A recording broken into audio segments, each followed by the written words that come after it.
Bismillahirrahmanirrahim. Assalamualaikum warahmatullahi wabarakatuh.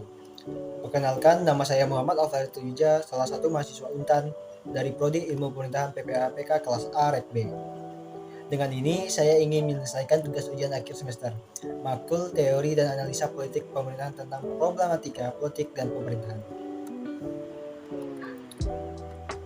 Di Indonesia pada tahun sekarang merupakan tahun politik, karena sebagaimana yang kita ketahui, pemilihan umum atau pemilu rencananya akan berlangsung pada 14 Februari 2024.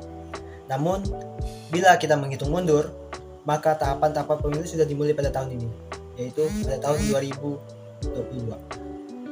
Adapun tahapan-tahapan yang dilakukan partai antara lain merekrut caleg, mulai memikirkan koalisi pencalonan presiden dan calon wakil presiden, dan para capres mulai membangun ketokohan dan popularitas pada tahun ini, yaitu pada tahun 2022.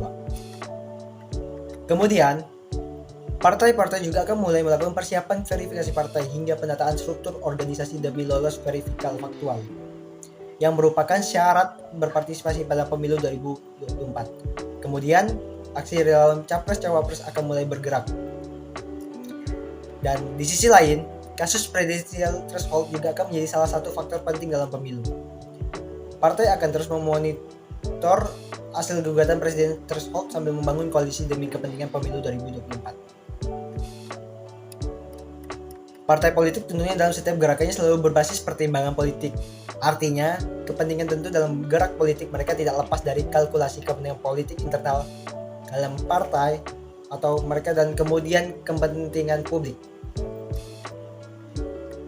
Kemudian, peran pemerintah menguat dalam politik tahun 2022. Peran pemerintah terutama Pak Jokowi akan semakin sentral karena banyak kursi kepala daerah yang kosong. Meski tidak berdampak langsung kepada kinerja partai, para PLT kepala daerah ini bisa mempengaruhi kinerja pemenangan. Peran pemerintah tidak hanya di politik, tetapi juga berbagai aspek. Hal tersebut dapat terlihat dari bagaimana pemerintah lancar dalam merevisi atau mengesahkan undang-undang seperti Undang-Undang Cipta Kerja. Pemerintah menggunakan pendekatan hukum sebagai upaya memperkuat peran di masyarakat dan politik. Sementara itu, dari segi politik, pemerintah juga terlihat berupaya memegang kendali pelaksanaan pemilu dengan menempatkan perwakilan pemerintah dalam tim seleksi KPU, Bawaslu.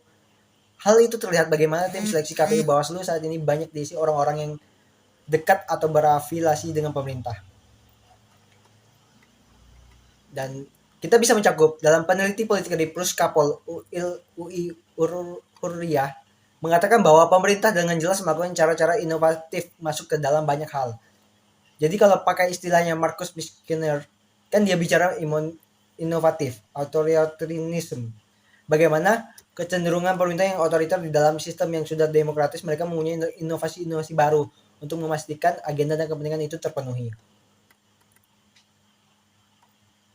Selanjutnya, Hurriyah pun memandang 2020 akan menjadi titik penilaian selain Pilkada 2020. Lalu, ia mencontohkan kasus presidensial threshold yang mungkin diputus pada 2022 akan menunjukkan sikap pemerintah dalam isu politik.